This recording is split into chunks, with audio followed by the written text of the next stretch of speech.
han ingresado varios. Pero igual, vamos a dar la clase, ¿ok? ¿Se ve bien la pantalla? ¿Me confirmas, Wilson?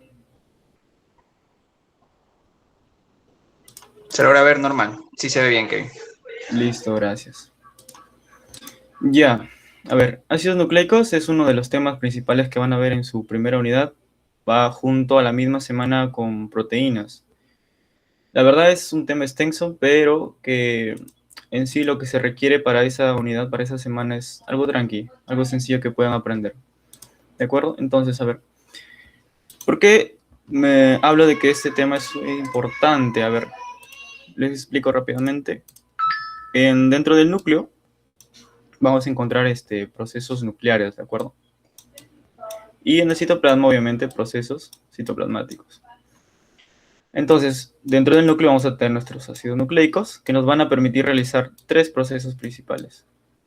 Vamos a tener la traducción, la transcripción y la replicación.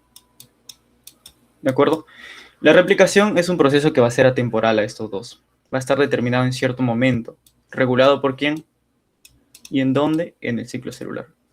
Ahora, este ciclo celular se puede dar en células sexuales o se puede dar en células somáticas. ¿Ya? Si se da en células sexuales, lo que aprendieron en pre, conocido como meiosis. Si es en células somáticas, mitosis. ¿De acuerdo? De células sexuales, ¿qué vamos a llegar al final a obtener? Lo que serían los gametos. De esos gametos, por el hombre, el espermatozoide, de la mujer, los óvulos, ¿cómo es que se llegan a incrustar uno en el otro? Eso nos lleva a el tema de fecundación. Entonces, aquí que vamos viendo que todo está relacionado. Y para que se dé este proceso del ciclo celular, van a participar el tema de señalización, por ejemplo. ¿Ya? Entonces, vemos aquí, primera unidad, traducción, transcripción y replicación es básicamente su segunda unidad. Señalización, ciclo celular, fecundación es su cuarta unidad. Entonces, he aquí la relevancia de conocer bien ácidos nucleicos. Les va a servir para segunda unidad y esto para comprender lo demás. Y a la vez para el siguiente ciclo, para genética. Bien, entonces, comenzamos a definir qué serían los ácidos nucleicos. Primero, tenemos que tener en cuenta que son 4 grupos de macromoléculas, los principales, lo que prenden en pre, que son los carbohidratos, los lípidos, proteínas, y tenemos también los ácidos nucleicos. ¿Ya? Ácidos, obviamente, por la carga que van a tener, y nucleicos por su posición en el núcleo. Por eso es que su nombre antiguo ya quedó un poco arcaico, tal vez era conocido como las nucleínas.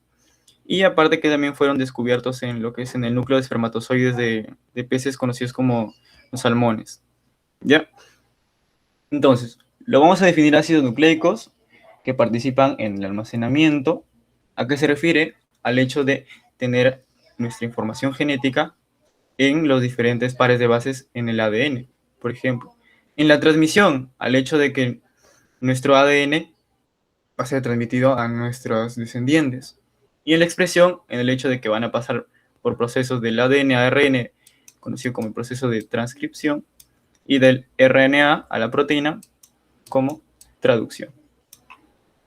Bien, como dato se nos menciona que estos se van a diferenciar de las proteínas esencialmente por su mayor contenido de fósforo, que es lo que vamos a ver posteriormente en su estructura, y por la ausencia total de azufre, que es lo que se explicó el día de ayer por mi compañero, en donde algunos aminoácidos tenían el azufre.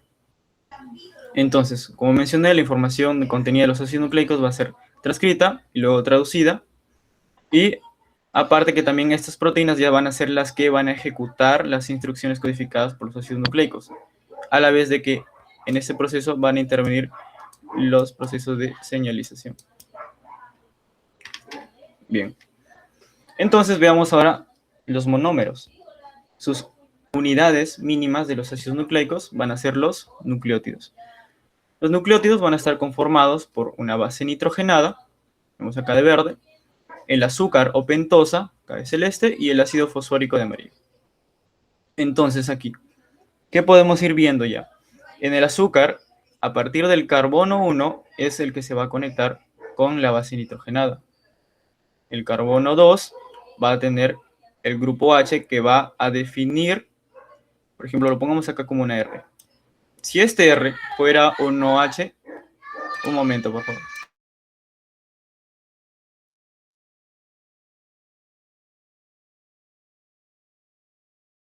Ya, listo. Entonces, había dicho, si es que este R es un OH, nos va a definir para ARN. Si es que este R fuera un H, nos va a definir para el ADN. ¿De acuerdo?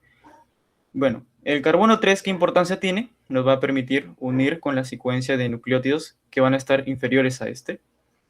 Y el carbono 5, que está en esta posición, es esencial porque es donde se van a unir los grupos fosfato. Bien, en las bases, lo que también aprendieron previamente ya para poder ingresar, tenemos las bases púricas y las bases pirimídicas. Dentro de las púricas, adenina y guanina, y de las pirimídicas, la citosina, la timina y el uracilo. Ahora, una forma de cómo aprenderlo, las púricas van a tener dos anillos de dos tipos, de adenina y guanina. Ciertamente estos son tres, citosina, timina y uracilo, y van a tener solo un anillo, que lo pueden relacionar con el nitrógeno 1, donde se van a enlazar con el azúcar. Bien, entonces veamos primero lo que es el grupo fosfato, o también conocido como ácido fosfórico, el cual le va a brindar ese carácter ácido y polianiónico. ¿Por qué? En este caso, si está unido solo un grupo fosfato, vemos que va a tener dos cargas negativas. Y a este se le va a conocer como, por ejemplo, si fuera el nucleócido. Al referirme a nucleócido, incluye solo azúcar y base nitrogenada. Si ese nucleócido fuera adenosina, unido a un grupo fosfato, es AMP, adenosin monofosfato. Si fueran dos, ADP, adenosin difosfato, y si fueran tres, adenosin trifosfato. Entonces aquí podemos ver que la carga es progresiva. Si fuera solo un grupo fosfato, 2. Si fueran dos grupos fosfato, tienen 3 cargas negativas. Y si fueran 3 grupos fosfato, 4 cargas negativas. Bien. Ahora, aquí tenemos que resaltar quizá la función de cada uno. Vamos a poder encontrar el AMP de manera libre, con ciertas modificaciones que van a participar en procesos de señalización. Ya, eso lo vamos a ver un poquito más adelante, así que normal, lo estoy mencionando por ahora. O lo podemos encontrar también unidos en la secuencia de nucleótidos. El ADP lo vamos a ver también, por ejemplo, como reserva energética, que es la que se va a mantener en estos enlaces ésteres, ¿ya? ¿De acuerdo? Entre cada grupo fosfato. Y el ATP también sirve como reserva genética, como también unidad para que se den los polímeros de nucleótidos. Entonces, si mencionamos la palabra polímeros, de acá ya podemos inferir qué enzima o qué proteína va a ayudar a que cada nucleótido se vaya uniendo. Tenemos una enzima conocida como la polimerasa. Entonces, esta polimerasa, si trabaja, por ejemplo, con el ADN, ya tenemos una ADN polimerasa, lo vamos a ver en el proceso de replicación. Si esta polimerasa lo vemos trabajar con nucleótidos para ARN, lo vamos a ver en el proceso de transcripción. ¿Ya? Entonces, para transcripción, polimerasa de ARN o ARN polimerasa, y para la replicación, la ADN polimerasa. Listo, seguimos. Siguiente elemento es la pentosa. A cada carbono también se le conoce como carbono 1', 2', así hasta carbono 5'. Entonces, dependiendo si es ARN o ADN, habíamos visto que la principal diferencia estaba en su carbono 2. Su nomenclatura química de cada pentosa, vamos a ver que es beta D ribosa o beta D 2-desoxirribosa. El D hace referencia al grupo funcional en la configuración de Fischer. En una configuración de Fischer, recordemos que es así, tenemos acá el carbono y acá unido un OH, ¿no? O sea, un grupo aldehído. Si está hacia el lado derecho, es la D, que es lo que podemos ver aquí. Y si estuviera a este lado izquierdo, con la L. Bien, en este caso, para la configuración de Howard se va hacia arriba, ¿no? Pero una configuración de Fischer, o sea, extendida, lo vamos a ver hacia la derecha, por eso es D. Ahora, ¿el beta de qué proviene? Del hecho de que el OH del carbono 1 esté hacia arriba. Si estuviera dispuesto hacia abajo, sería alfa. ¿Qué es lo que vimos, por ejemplo, lo que se aprendió en los disacáridos, donde había enlaces alfa 1,4, alfa 1,6 o beta 1,4, ¿no? Bien. Ahora, ¿por qué es importante el OH o el H? Porque el hecho de que en la ribosa sea OH lo hace más inestable. ¿A qué? Por ejemplo, aquí va a estar enlazado a un grupo fosfato, ya, y este a su ribosa, obviamente. Y acá vamos a dibujar su base nitrogenada, ¿ya? Entonces, este grupo, este OH, va a realizar un ataque nucleofílico. ¿Hacia dónde? Hacia el grupo fosfato. Y lo va a romper. Siempre y cuando esté en un medio ácido, va a suceder eso. ¿De acuerdo? En un medio ácido, el grupo fosfato se va a protonar y el OH va a ser muy reactivo hacia ese grupo y va a realizar un corte. Y es donde va dañando el ARN. Por eso es que por proceso de evolución se ve de que ahora el ADN es donde se almacena la información, ¿de acuerdo? Por eso es que ahora solo nos queda como H y que es más estable. Bien. Y por último tenemos la base nitrogenada con los dos grandes grupos, que es la pirimidina y la purina, donde cual podemos acá identificar sus nitrógenos principales. En la pirimidina en la posición 1 y 3, y en la purina en la posición 1, 3, 7 y 9. ¿Por qué es importante? O por qué al menos yo les recomiendo aprender ese tipo de cosas. Para que ustedes puedan razonar la estructura. No simplemente memorizar esta estructura que vamos a ver por acá, por ejemplo. Sino poder razonar. Aquí eso sí lo aprendemos. ¿Dónde es su posición de su nitrógeno? Listo. Pero ahora vamos a ver que tienen radicales. Y eso se puede razonar. Al tener la idea de dónde están las posiciones de sus carbonos, de su nitrógeno, de sus enlaces dobles. Bien. Entonces, en las bases nitrogenadas había mencionado que van a haber radicales. Puede ser oxo, el grupo carboxilo, o amino. Dentro de las purinas, tenemos, por ejemplo, la adenina. ¿Con qué modificación? Tiene un grupo amino en el carbono 6. Mientras que la guanina va a tener un grupo oxo en el carbono 6 y en el carbono 2 va a tener un grupo amino. Para las pirimidinas, en la citosina vamos a tener en el carbono 4 un grupo amino y en el carbono 2 un grupo oxo. Ahora, en el uracilo vamos a tener tanto en el carbono 2 como en el carbono 4 un grupo oxo, que es lo mismo que vamos a ver en la timina. ¿Pero qué se añadió aquí? En el carbono 5 un grupo metil. Y esto sirve como una prueba de la evolución, ¿no? Donde se utilizaba anteriormente el ARN como almacenamiento de información, pero por proceso de evolución y estabilidad de este mismo, así como el hecho de que el ADN ahora se encuentre dentro de un núcleo, o sea, protegido, encontramos la timina como ese resultado. Bien, entonces acá tenemos este cuadrito, que es el que ustedes pueden aprender para poder ya razonar la estructura de las bases nitrogenadas. Como yo lo aprendí, tenemos por ejemplo acá el AG, las purinas, y al último de esta manera. ¿Por qué? Se me facilita más poner acá un 6 y luego un 6. Vemos como una secuencia aquí. Luego vemos un 4 y luego otro, perdón. Acá sería un 2. Un 2. Bien. Ya, ahora sí. Sería acá un 2 y acá otro 2. Bien, entonces aquí sería un 4 y aquí sería un 4. Baja el 2 y baja el 2 con el 4. Y lo último que faltaría sería un 5. Y acá arriba, para que se aprendan, N, el grupo amino, el O del oxo y el C del CH3, del metil. Entonces, de esta manera es como ustedes pueden quizá aprenderlo, relacionarlo. Acá yo me lo aprendí con el noche o no sé. Y acá las purinas primero el AG y luego las piridinas, CUT. Listo. Bien, entonces, había mencionado que también los nucleótidos pueden estar libres. Pueden encontrarse como nucleótidos polifosforados que van a servir para la reserva energética, como lo es el ATP mismo, ¿ya? O como también la activación energética de moléculas. Tenemos, por ejemplo, el UDP-glucosa. ¿Qué puede suceder aquí?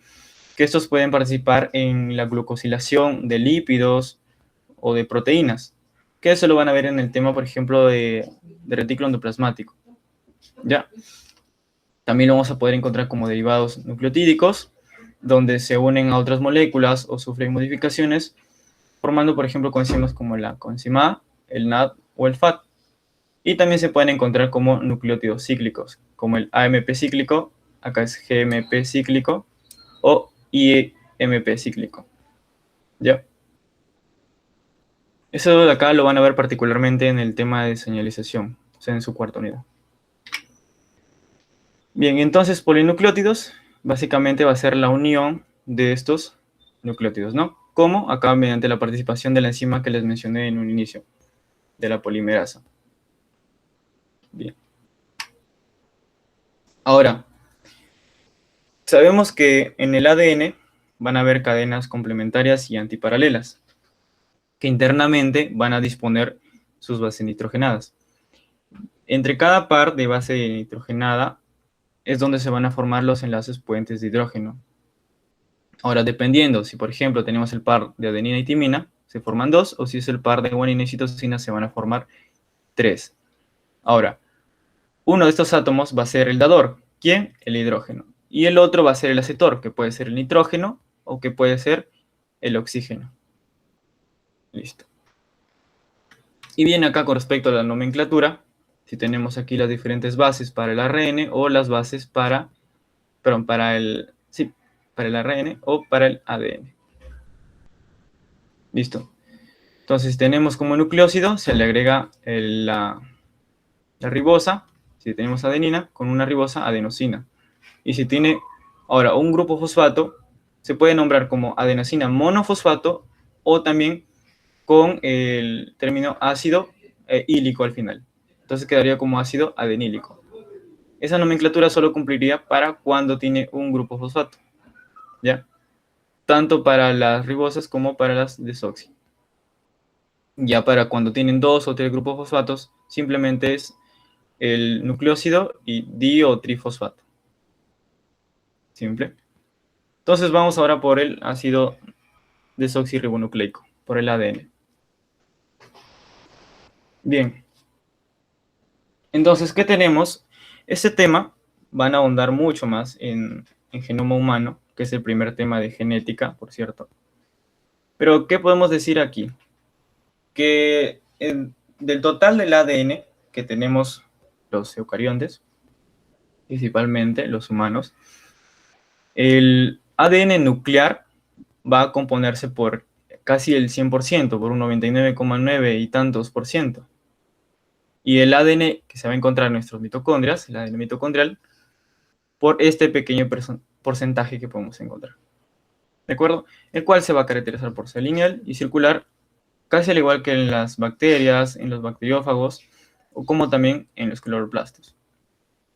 Entonces, en nuestro núcleo vamos a encontrar el ADN que se heredó tanto de papá como de mamá, y en las mitocondrias vamos a encontrar ADN que va a ser exclusivamente materno. ¿Por qué?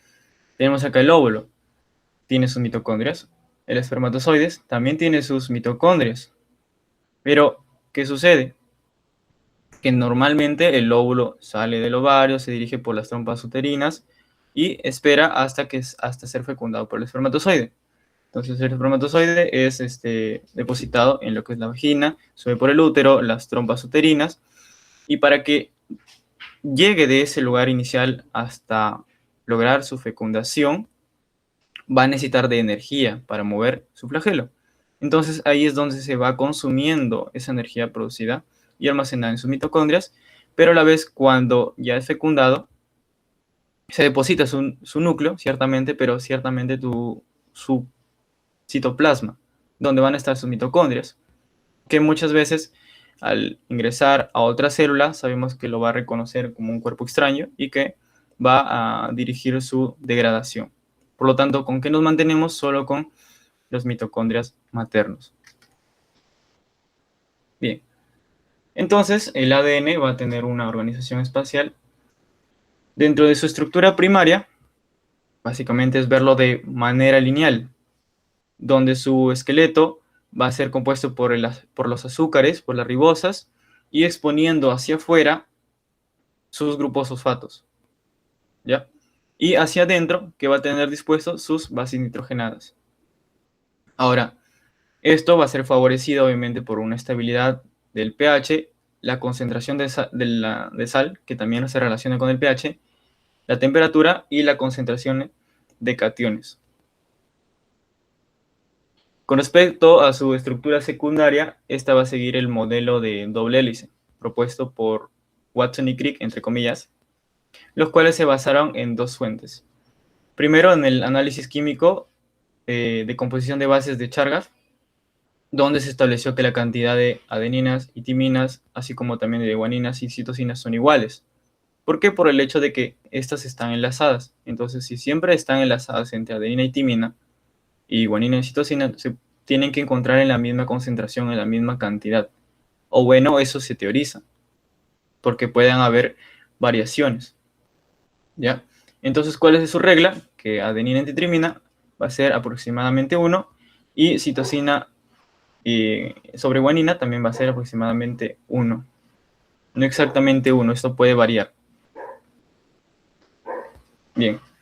Entonces, para que se mantenga estable esta doble hélice, tienen que interactuar ciertos enlaces, ciertas fuerzas, como las que tenemos los enlaces de hidrógeno, los cuales van a actuar de manera horizontal. ¿Ya? ¿Entre quién? Entre las bases nitrogenadas, como habíamos visto. ¿De acuerdo? Ahí van a estabilizar los enlaces de hidrógeno. Las interacciones de Van der Waals, ¿cómo van a actuar? Mediante el apilamiento de bases. Así es conocido. Es decir, que también van a interactuar una base que está sobre otra.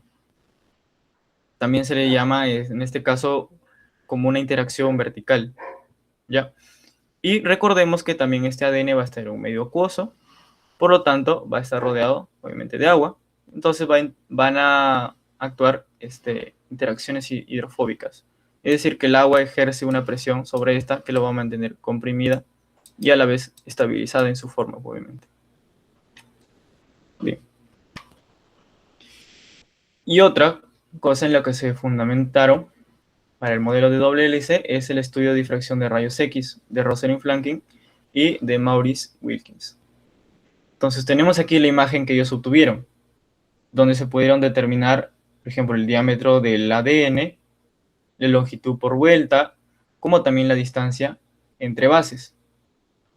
Por ejemplo, si tenemos que el ADN es una estructura helicoidal, nos dice, pero que en un giro se da cada 3,4 nanómetros o 34 angstrom, y que la distancia entre cada nucleótido es de 0,34 nanómetros o 3,4 angstroms, al dividir, ¿qué podemos obtener? Que van a haber 10 nucleótidos por vuelta. ¿Ya? Una vuelta, ¿cuánto mide? 3,4. Entre cada nucleótido, ¿cuánto hay de distancia? 0,34 nanómetros. Divides 10 nucleótidos por vuelta entonces. Y su diámetro se estableció que era 2 nanómetros o 20 angstroms. Entonces, ¿qué más podemos ver aquí? Que van a haber surcos, un surco menor y un surco mayor.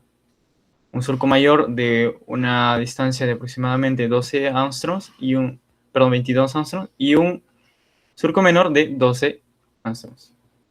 Entonces, viendo esos surcos, ¿qué podemos detallar? Que el mayor va a ser más profundo y más amplio, obviamente. Y el menor va a ser poco profundo, pero más estrecho. Ahora, esto es importante, porque, por ejemplo, en el surco mayor, al ser más profundo y más amplio, va a permitir que ingresen proteínas a regular el material genético que está cerca a esta zona. ¿Mediante qué? presión o la activación de la transcripción, como también la replicación y la reparación del mismo. Bien, sigamos avanzando. Entonces también van a existir tipos de ADN. El que habíamos visto previamente y el que se estudia de manera estándar es el ADN tipo B, pero también existe un ADN de tipo A y uno de tipo Z. Aquí es principal aprenderse las características, que puede venir un examen teórico, por ejemplo, ¿no? Recuerdo que en mi año, por ejemplo, me vinieron en lo que es los giros, cuántos pares de bases hay por giro, y el diámetro. Ahora, aquí también hay que tener un poco de cuidado porque las literaturas varían en cuanto al diámetro. Entonces aquí quizá el consejo es guiarse de cuáles las características que son establecidas en las diapositivas que les dan los doctores. Pero aquí lo básico, por ejemplo, el ADN Z va a realizar un giro hacia la izquierda. O sea, en su giro tridimensional es hacia la izquierda, de esta manera. ¿Ya? Mientras que tanto el ADN B como el A va a hacer su giro hacia la derecha. De esta manera. Bien. ¿Qué podemos ver aquí? Algo fácil que podemos aprender. Quizá el ADN B tiene 10 pares de bases por giro, 10,5 también se menciona. El ADN A tiene 11 y el ADN Z tiene 12. Secuencial. El ADN B tiene 23 angstrom de diámetro. El ADN A es un poco más de diámetro, tiene un poco más de diámetro, es un poco más grueso, tiene 25. Este se dice que se va a encontrar deshidratado. Se encuentra mayormente lo que es en laboratorio, experimentalmente. Se quita el agua y ¿qué sucede? Que va a haber un reordenamiento de su base nitrogenada, un giro que va a ocasionar de que se comprima más. ¿De acuerdo? Que los surcos también sean más externos, más superficiales y también más cortos, como se puede ver. Y el ADN Z, que sí se puede encontrar de manera natural en algunas ocasiones, y que se caracteriza por tener 18 angstroms de diámetro. O sea, es mucho más delgado que el ADN B. Entonces aquí pueden ver las modificaciones en sus surcos y algunas condiciones. Bien. Sigamos ahora con la estructura terciaria, que esto hace referencia ya al proceso de compactación.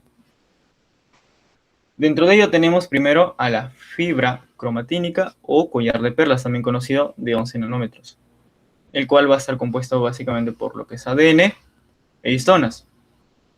Punto aparte, también podemos encontrar una estructura cristalina, que va a ser ADN más proteínas no histónicas, como lo que se va a encontrar en los espermatozoides. En este caso, el material genético en los espermatozoides va a ser mucho más compacto por las protaminas. Y al estar mucho más compacto es que se le conoce como una estructura cristalina. Bien, entonces regresamos al collar de perlas. Dentro de ellos vamos a tener las unidades que son los nucleosomas. Los nucleosomas van a estar compuestos por cromatosomas y por un ADN espaciador. Entonces tenemos acá un cromatosoma y su ADN espaciador.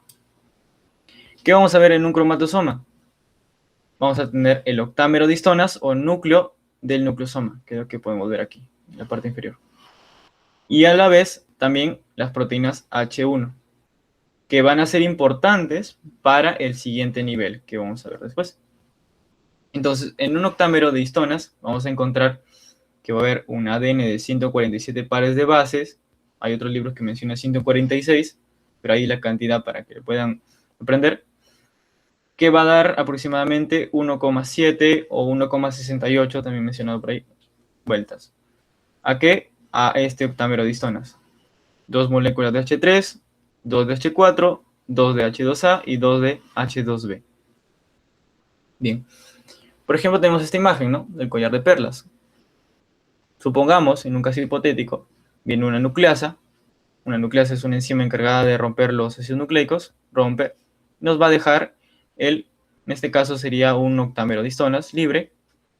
Lo ponemos a un medio con elevada concentración de sal. Se van a disociar la parte proteica de la parte de ácidos nucleicos. donde podemos corroborar que aquí es 147 pares de bases, la extensión que rodeaba, y del núcleo histónico vamos a tener las 8 subunidades de histonas. Bien, el siguiente nivel de compactación van a ser las fibras de cromatina de 30 nanómetros. Para esto van a ser importantes las histonas H1, que había mencionado previamente, que van a permitir este siguiente nivel de compactación. Pero van a seguir dos modelos. Tenemos por un lado el modelo zigzag y por el otro lado tenemos el modelo de solenoide. El de zigzag podemos guiarnos en esta imagen que sigue esta forma, ahí el nombre, y que aproximadamente en 4 nucleosomas es donde ya da un giro, ¿ya? Y que aparentemente van a formar dos filas paralelas, como se puede ver aquí el anaranjado y el azul. Mientras que en el modelo solenoide es importante tanto las histonas H1 como también las colas de las histonas H4 en este proceso de compactación. Podemos ver que acá van a participar 1, 2, 3, 4, 5, hasta 6 nucleosomas para completar un giro. Entonces podemos ver que sus caras son más o menos paralelas a un eje central, ¿ya? Supongamos que aquí termina el eje y sale por abajo, ¿no? Entonces más o menos son paralelas, podemos ver. Bien. Entonces, ¿qué podemos detallar aquí? Que el modelo solenoide a simple vista es un poco más compacto que el modelo zigzag para lo que sería el acceso de proteínas a procesos como de transcripción o reparación del ADN, que es lo que se puede ver en este segmento, por ejemplo, de la imagen, ¿no? Cómo interactúan. Bien, sigamos con la compactación. Para eso tenemos ahora los lazos de cromatina de 300 nanómetros. Entonces, estas filas que estamos viendo aquí, estas fibras de acá, van a ser estas de aquí, que vamos a ver, que van a formar como estos lazos, que a la vez se van a unir sobre una proteína armazón, sobre una proteína scaffold. Esos puntos de uniones se van a conocer como las SAR, ¿ya? Regiones de unión al armazón. Listo. En estas uniones van a participar lo que son las proteínas condensinas, lo cual cabe resaltar que es importante conocer cuáles son sus unidades.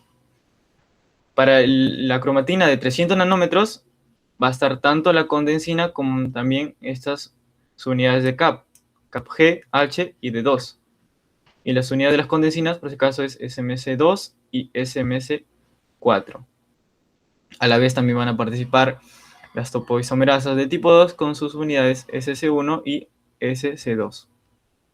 Bien, ¿esto qué permite? Estos aseguramientos, estas uniones, ¿qué permite?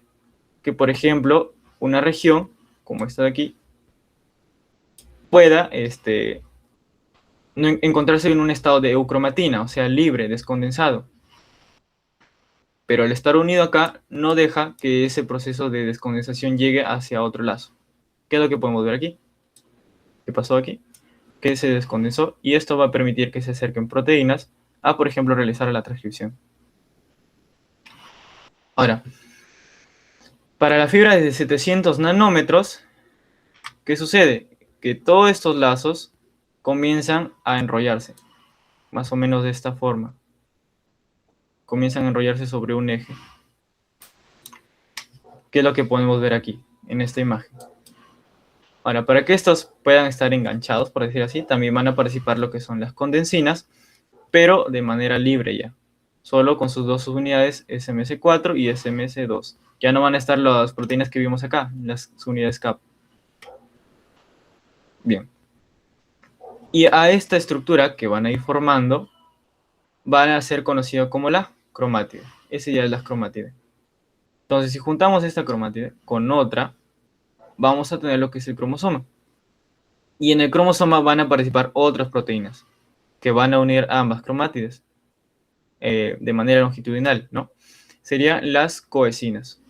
Estas coecinas van a tener sus unidades SMS3 y SMS1 junto a SC3 y SC1.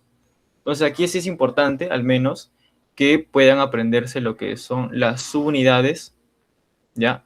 De las coenzinas como de las condensinas y a qué nivel actúan.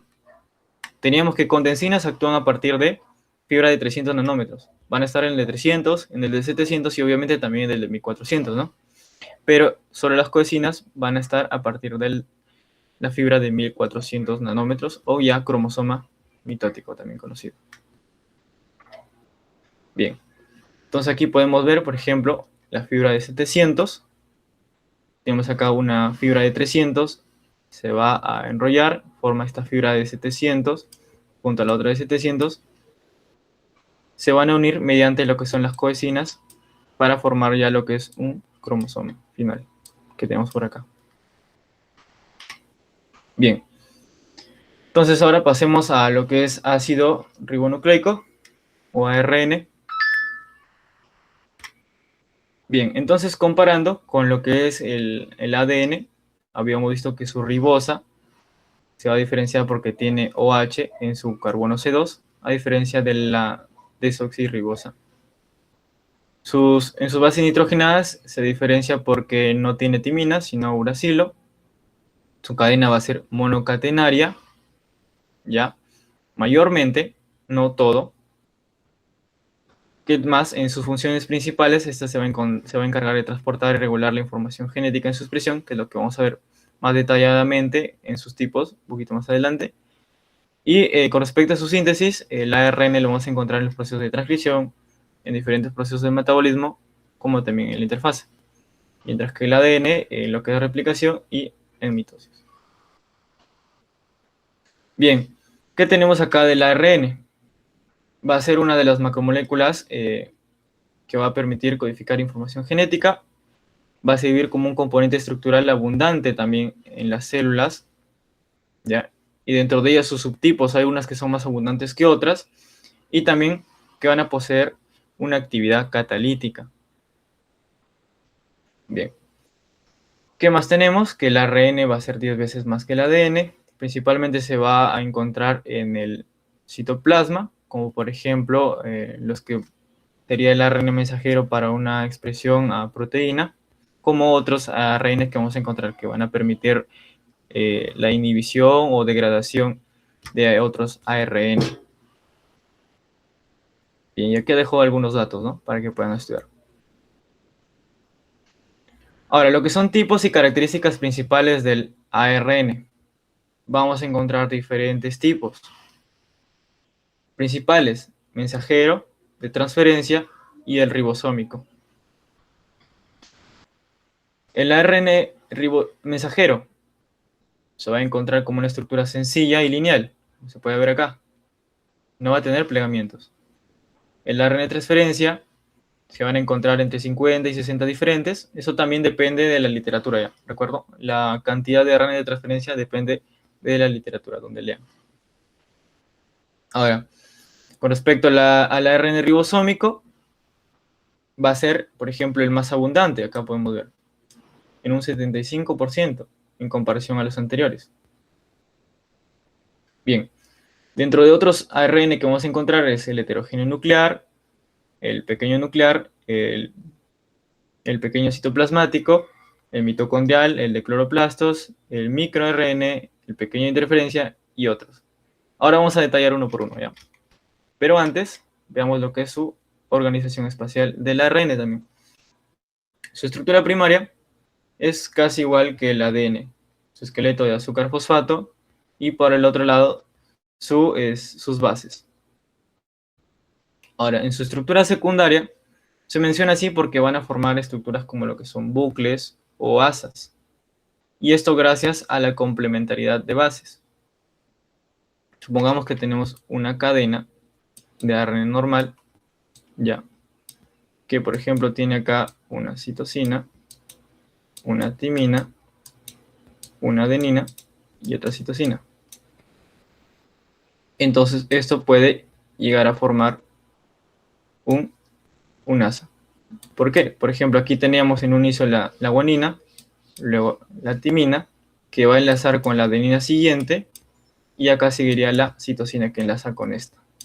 Entonces, a eso se refiere, con la complementariedad de bases que va a haber en este mismo ARN. Bien. Por ejemplo, eso lo podemos ver también en lo que es el ARN de transferencia. Es que lo vemos desde un punto de vista de estructura secundaria, porque el ARN de transferencia llega hasta una estructura terciaria. Ya. Y también lo podemos ver en los ribosomas. Vamos a ver más adelante. Y acá estaría en su estructura terciaria lo que es el ARN de transferencia, que se va a ver con una forma como de codo o como una L. Que podemos ver acá que sus asas se van a disponer en diferentes lugares. Por ejemplo, tenemos acá un asa que se va a conocer como el asa A, que lo podemos ver aquí en la parte inferior. A la vez que va a contribuir a una estructura terciaria de otros ARN, por ejemplo, tenemos los pseudonudos, los besos de horquillas y el contacto horquilla-protuberancia. Ahora sí, la clasificación. Según su cadena, vamos a encontrar que la mayoría son ARN monocatenarios, pero también se puede encontrar el ARN bicatenario como producto final, ¿no? El reovirus, por ejemplo. ¿Y a qué me refiero como producto final? Al hecho de que, por ejemplo, el ARN micro va a haber un momento donde se va a encontrar de manera bicatenaria. Entonces, por eso digo que estos se van a clasificar así como producto final. Ahora, según su función, van a participar en la síntesis proteica, el ARN mensajero, ribosómico y de transferencia, en reguladores, el micro, el pequeño de interferencia y el largo no codificante, en la actividad catalítica, las ribosimas, los esplesiosomas y los ARN pequeños nucleares, y como precursores vamos a tener el ARN heterogéneo nuclear. A ver, como consejo quizá para esta primera unidad, no ahondan mucho en lo que es ARN, en los demás tipos me refiero, los tres principales sí. Lo principal sería aprenderse las funciones, este cuadrito deben tenerlo grabado, de cada función de cada tipo de ARN. Bien, entonces vamos comenzando por lo que es el ARN heterogéneo nuclear, que básicamente es una estructura previa al ARN mensajero. Por eso es que también se le conoce como transcrito primario. Tenemos acá nuestro gen, ya, con acá promotores en los extremos del gen principal. Se transcribe, ¿y qué es lo primero que vamos a tener? ARN heterogéneo nuclear. Lo primero que tenemos no es ARN mensajero, sino ARN heterogéneo nuclear, que va a tener tanto intrones como exones. Luego, ¿qué va a pasar? Van a haber procesos post-transcripcionales que van a quitar estos intrones, que van a modificar los extremos para protegerlos de una degradación rápida en el citoplasma, como por ejemplo la cola de poli A que se pone al final, y también tenemos por este lado al CAP7 metilguanina, que va a permitir también lo que es la exportación del núcleo hacia el citoplasma. Bien, entonces a esta estructura es la que se va a conocer como el ARN heterogéneo nuclear, al transcrito primario. Listo. Principal aquí tiene intrones como exones. El siguiente es el ARN mensajero, que es el producto que ha pasado por ese corte y empalme que habíamos visto. Es el ARN con menor porcentaje, aproximadamente 5%, y que lo vamos a ver tanto en núcleo como en citoplasma. Bien, dentro de su papel fisiológico, acá lo importante, por ejemplo, tenemos, según la información que va a poseer, en los eucariotes, como nosotros, se van a encontrar de manera monocistrónica, es decir, que van a sintetizar para una sola proteína. Mientras que en los procariotas, al ser más pequeños, pero querer compensar esa misma cantidad de productos, van a hacer de que estos sean policistrónicos, es decir, que el producto de ARN mensajero sean varias proteínas, no solo una. Vamos a ver que hay codones, ¿ya? Y que van a tener una vida media corta. O sea, luego de que sale el ARN mensajero del núcleo, su vida media en lo que es el citoplasma va a variar. Por ejemplo, el ARN mensajero de C-Fos, que es una proteína que va a participar para el ciclo celular, tiene una vida media de 10 a 30 minutos y, por ejemplo, a diferencia de una globina o albúmina, su vida media de su ARN mensajero va a ser de 24 horas. Bien. ¿Por qué es importante lo que son los codones, de que no sufran modificaciones? Por ejemplo, tenemos acá un AUG, un ACG y un GAG, que van a codificar a aminoácidos específicos. Pero ¿qué pasa si hay una mutación en una de ellas? Que va a ocurrir se va a correr el marco de lectura. ¿A qué se refiere con esto? Al hecho de que, por ejemplo, se leía estos 3 primeros para la metionina, se leía estos 3 segundos para la treonina, pero ahora estos 3 ya no van a estar porque falta uno. Entonces tenemos guanina, guanina y una citosina para formar el siguiente codón. Y esto nos va a llevar a que al momento de sintetizar la proteína se produzca un aminoácido diferente. ¿Ya? Puede pasar eso, puede pasar de que también se genere un codón de stop, o sea que se detenga ahí la traducción y se trunca lo que es el producto de formación de proteína. O puede suceder que también se cambia por otro codón que codifica al mismo aminoácido. Ya, también se puede dar. Y en ese caso sería algo bueno porque no se estaría afectando el producto, ¿no? Pero tenemos que tener en cuenta que al eliminarse uno, sí obviamente corren los demás también. Sigamos. Bien, el ARN de transferencia, entonces habíamos dicho que en su estructura secundaria va a tener la forma de trébol y en su estructura terciaria va a tener la forma de un codo o forma de L. Acá sus estructuras principales vamos a tener los lazos, ¿no? Que vamos a ver por acá. Tenemos entonces un lazo D, por este lado, que va a permitir reconocer la enzima aminoacil ARN de transferencia sintetasa.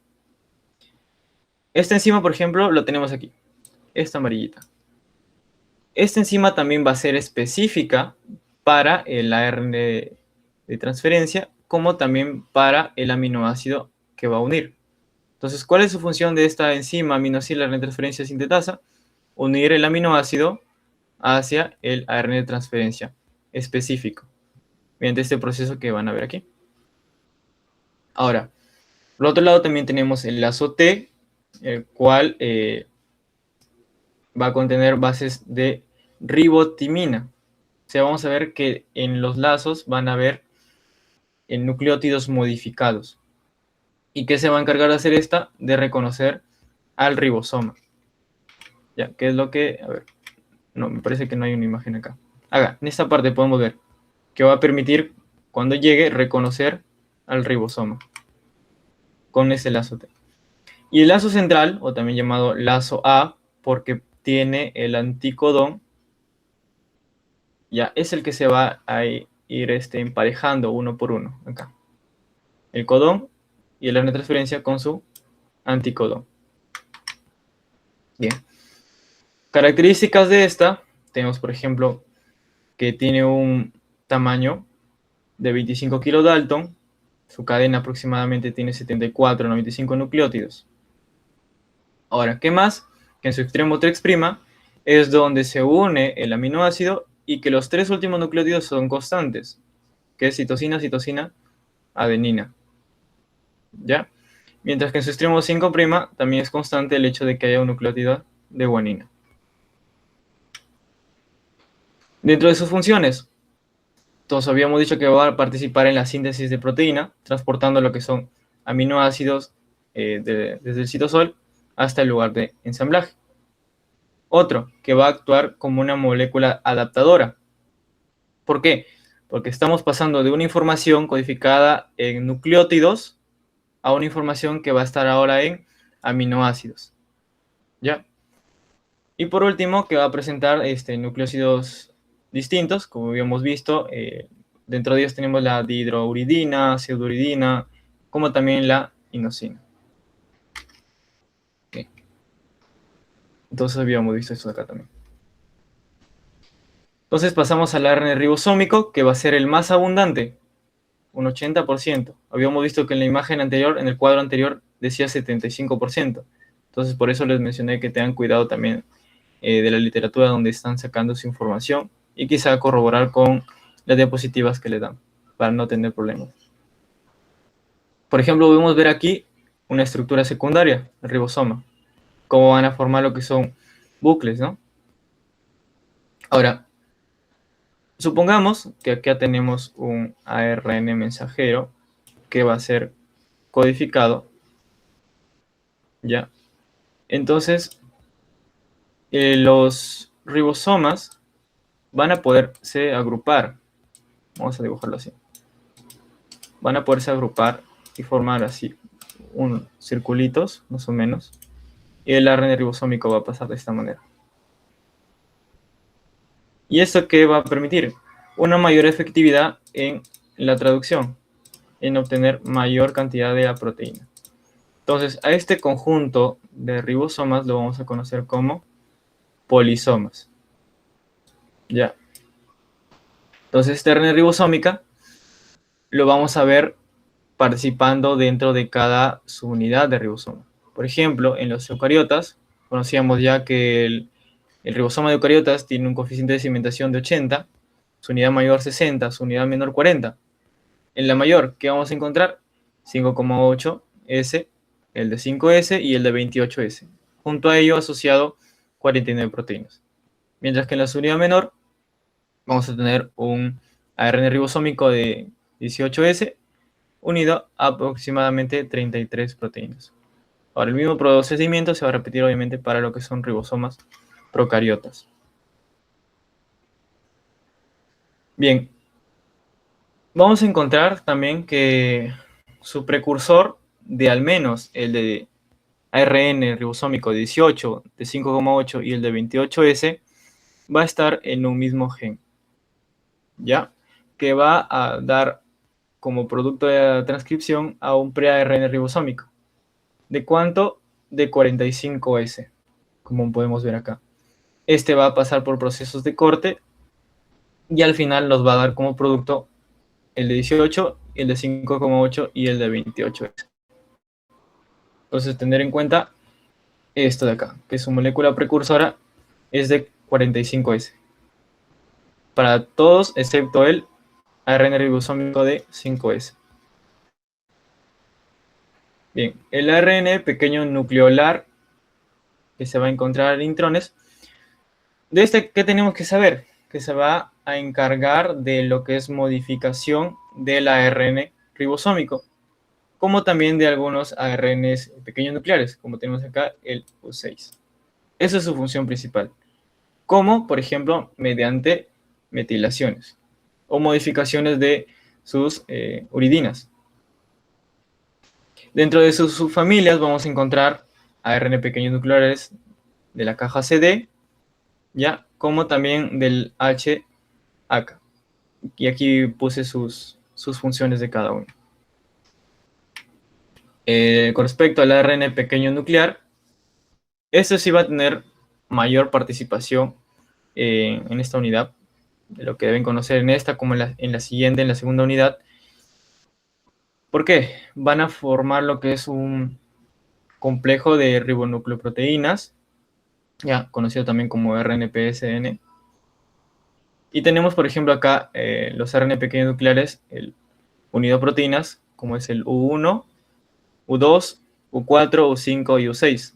Existen más, pero estos son los que van a participar en el proceso de splicing, proceso de corte y empalme, que van a permitir lo que es la unión de los exones y obviamente que se pierda el intrón interior. Bien, y luego tenemos lo que son los ARN de interferencia como parte del ARN regulador. En los ARN reguladores también vamos a tener el ARN antisentido y los ARN largo no codificantes. Dentro de la interferencia vamos a encontrar microARN o ARN-Mi, ARN de pequeños de interferencia, o RNC, y los ARN asociados a PIWI o ARNSP. Entonces aquí un cuadrito para que puedan ver algunas de sus características o funciones. Veamos primero el ARN Mi.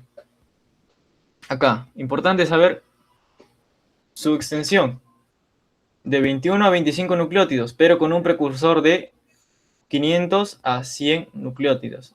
¿Eso qué nos quiere decir? Que tiene un gen propio, del cual se va a obtener este ARN Mi. ¿Y por qué digo este? Porque el siguiente ARN que vamos a ver no tiene. ¿De acuerdo? Entonces, este sí tiene un gen propio desde donde va a provenir. Va a ser sintetizado por la polimerasa 2 y se va a encargar de regular un tercio de la cantidad total de los genes humanos. A ver. Tenemos aquí el proceso de lo que es la transcripción del gen de un miRN. Tenemos aquí el gen, polimerasa 2 actúa. Tenemos el transcrito primario. Ese transcrito primario, ojo, estamos dentro del núcleo, se va a plegar. ¿Esto cómo?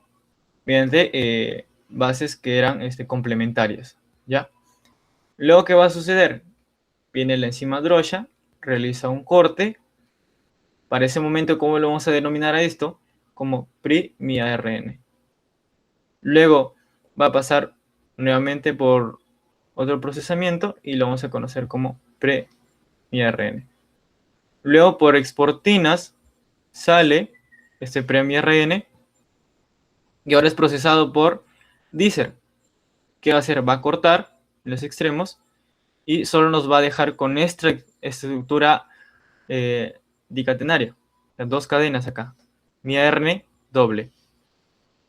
Luego se va a unir acá a una proteína que va a permitir disociar una cadena de ARN. Y solo se va a quedar con una, ya, al cual lo vamos a conocer como el complejo RISC. Y eso es el que lo va a dirigir hacia ARNs que necesiten ser inhibidos. Entonces, ¿cuál es su función del miRN? Inhibir a otros ARNs. Acá tenemos. Se unió con la proteína argonauta o formaron el complejo RISC y se fueron a inhibir a lo que es un ARN mensajero X, ¿no? ¿Cómo lograron esto? También mediante complementariedad de bases. Listo. Mientras que el siRN, ya, no va a tener un gen propio del que proviene. Puede venir de la endocitosis de lo que sería material genético de un virus o que hayan endocitado un virus mismo y se haya procesado y mantenido su material genético, o sea, su ARN dentro del citoplasma. ¿Y qué sucede? Lo mismo, este es procesado por DROSHA, por Dicer, y al final se mantiene junto a una argonauta. Ya, acá está, una proteína argonauta. ¿Para qué realizar lo que es la escisión de la ARN diana? Entonces vemos que el miRN se va a encargar de inhibir a ese ARN mensajero diana, mientras que el siRN de degradar ese ARN diana. Luego tenemos lo que es el ARN asociado a PIWI o piARN, y su extensión va a ser de 29 a 30 nucleótidos y van a interactuar con lo que son proteínas PIWI. ¿Qué se van a encargar de hacer? De silenciar la transcripción de genes de transposones. En este caso tenemos acá un transposón, que es un gen que sale de su lugar de origen para dirigirse a otro. Entonces, para evitar esa alteración de material genético a donde se dirija el transposón, es que se asocian estas proteínas PIWI. Como se puede ver acá. Se asocian y de esta manera se previene que salten este material genético, este transposón, hacia otros lugares. Listo. Y por último tenemos el ARN largo no codificante con una extensión de más de 200 nucleótidos y que van a presentar, eso sí, las modificaciones post-transcripcionales que habíamos visto, como la caperuza y la cola de poli A. Dentro de ellos tenemos el ARN telomerasa, que va a participar en el proceso de replicación. Al final de la replicación va a permitir agregar nucleótidos, ¿ya? Que van a preservar o estabilizar lo que es a los cromosomas. También tenemos el ARN cyst. En lo que es el cromosoma X, ¿ya? Van a tener los genes cyst. ¿Ya? En un cromosoma X, van a tener lo que son genes cyst. Acá vamos a dibujar el gen, ya que es una extensión aquí. Supongamos que este es el gen cyst. En un inicio también van a codificar lo que son ARN cyst. Ya, ARN cyst. Y estos se van a colocar sobre estas regiones y van a permitir el reclutamiento de más ARN cyst. Y van a comenzar a recubrir a todo el cromosoma X. Y eso que hace que se silencie, se inactive el cromosoma X. Así como también tenemos en este caso el ARN de impronta, ¿no? Ahora, ¿cuáles son sus funciones del ARN largo no codificante? Van a servir como andamios de proteína, acá enlazando varias proteínas, o como secuencias de guía, que pueden ser hacia ARN o hacia ADN. Entonces, habíamos visto que estos se pueden servir como guía y pueden dirigirse hacia genes para poder silenciarlos. ¿Ya? Pueden actuar, al silenciar los genes, se dice que actúan de manera cis. Pero si actúan bloqueando regiones más distantes con la propia parte proteica, van a actuar de manera trans. Ya. Y eso sería. Y con respecto a lo que había mencionado aquí, la inactivación del cromosoma X, acá tenemos el gen cis, se transcriben los ARN cis que van a cubrir todo el cromosoma y estos se inactivan mediante modificaciones también como metilación y desacetilaciones de las histonas. Listo. Eso sería, muchas gracias. Si tienen alguna pregunta.